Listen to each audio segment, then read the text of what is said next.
kuna shida ya insecurity. Kwa sababu hii location wa Chabasa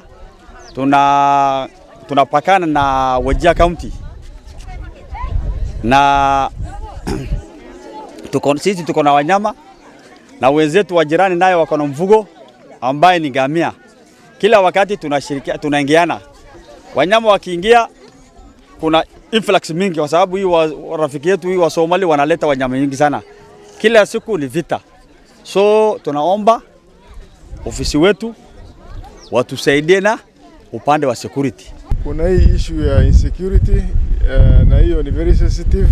Wanasema kuna watu wamewatisha upande hii, na ni jukumu wa serikali kuchunga maisha na mali ya watu. Na nadhani tukitoka hapa tutaenda kukaa na kina county commissioner na tuta escalate the same kwa kina governor.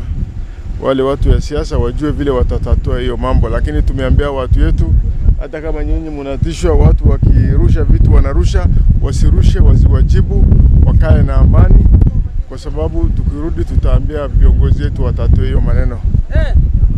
Ile ingine ni mambo ya chakula, mambo ya njia, hiyo tutashughulikia tukirudi. Tutakaa na special program chief officer tuhakikishe ya kwamba chakula imefika hapa na diesel imefika hapa ili tuendelee kuhudumia watu wetu.